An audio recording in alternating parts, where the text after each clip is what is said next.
Welcome back. Gurgaon में कम से कम 100 school के बच्चे एक पब में हुक्का और दारू पीते हुए पकड़े गए। पता चला वहां एक पार्टी चल रही थी जिसका नाम था स्मोक एंड सेक्स पार्टी। बताओ, बच्चों ने पार्टी में जाने के लिए अपने मम्मी पापा से कैसे परमिशन ली होगी? मम्मी पापा, मैं स्मोक एंड सेक्स पार्टी जाऊं? हाँ बेटा, जरूर जाओ, it sounds like harmless fun, जाओ। यार, जब हम लोग स्कूल में थे हैं, तो हमारी जेब में तो सिर्फ इतने पैसे होते थे कि एक प्लेट समोसा भी 4 हम यार दोस्त शेयर करें हैं। ये आजकल के बच्चों को इतने पैसे मिलते कैसे? मैं तो सोच रहा हूँ कि किसी इस लो बजट शो को छोड़ के ना किसी अमीर कपल से अपनी एडॉप्शन करवा दें। बस फिर क्या, पॉकेट मनी पे ही मेरा गुजारा हो जाएगा। जैसे पेरेंट्स भी ह्यूमंस होते हैं यार, हर बार सही थोड़ी हो सकते हैं। जैसे मेरे पेरेंट्स कहा करते थे कि बेटे पढ़ लिख ले वरना बड़े बन के छोले बेचोगे। I mean which is not a bad thing. After all Haldiram को देख लो यार। फिर विदेश की खबरों में यूके के राजकुमार और राजकुमारी विलियम और केट के घर 12 घंटे की रॉयल पेन के बाद एक लड़का पैदा हुआ। मुबारक। वैसे अगर केट अपनी ग्रैंड सासू माँ की तरह पुशी होती तो शायद बच्चा और जल्दी आ जाता। मुझे तो लगता है कि शायद बेबी अपने दादा प्रिंस चार्ल्स पे गया है, इसीलिए बाहर निकलते निकलते उसके कान के रास्ते में अटक गए होंगे। देखिए, है ना?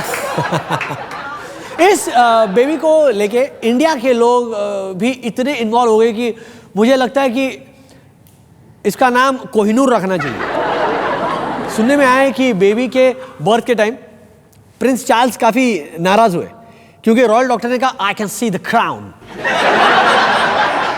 वैसे सोचने वाली बात है कि अब तो ब्रिटिश रॉयल्टी में भी ऑलमोस्ट उतने सारे प्रिंस मिलेंगे जितने किसी सरदार की फैमिली रियूनियन में। सुनने में आया है कि रॉयल फैमिली के इस बाबा की वजह से इंडिया के बाबा राहुल गांधी जी पे फिर प्रेशर पड़ना शुरू हो गया। Because the nation wants to know कि ये बाबा कब सेटल होगा। बॉलीवुड की खबरों में शाहरुख और सलमान ने एक कांग्रेस मिनिस्टर की इफ्तार पार्टी में सारे गिले शिकवे भूल के एक दूसरे के गले लग गए। मतलब ठीक हुआ, अच्छा हुआ। मुझे तो बस टेंशन यही हो रही है कि इस भरत मिलाप के चक्कर में कहीं हमें करण अर्जुन की सीक्वल तो नहीं झेलनी पड़ेगी। सीक्वल से याद आया, पूनम पांडे ने कहा कि अगर उनकी पहली पिक्चर नशा हिट हुई तो वो अपने फैंस के लिए स्ट्रिप करेंगी।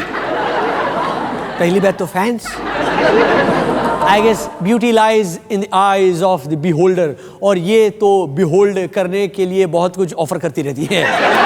यार मुझे तो लगता है इन्हें कपड़ों से ही एलर्जी है, या आज तक कोई अच्छा डिजाइनर नहीं मिला तभी ये कपड़े पहनने के लिए राजी नहीं। जरूर जब ये छोटी थी इन्हें पक्का वो नैपी रैश भी रहा होगा।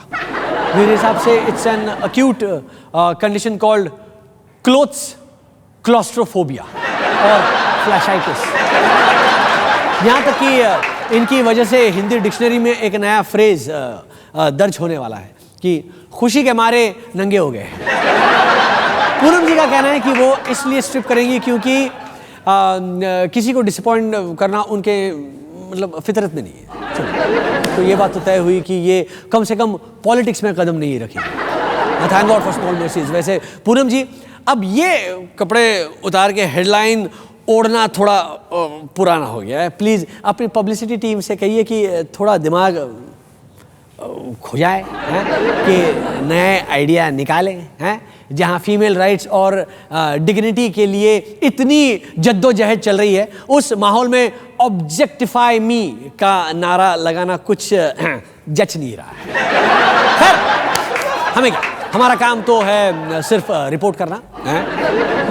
इसी बात पे लेते हैं एक और छोटा सा प्यारा सा ब्रेक। हाँ तो ठेकेदार साहब, यहाँ जनता एक गोभी के लिए तरस रही है, पर सुना है आपके घर से एक टोकरी भर के गोभियां बरामद हुई हैं। देखिए, ये एक गलतफहमी है, मिसअंडरस्टैंडिंग है। और ये जो गोभियां हैं, ये हमारी खानदानी गोभियां हैं, इसलिए हमारे पास इसकी कोई रिसिप्ट नहीं है। हाथ पीछे रख।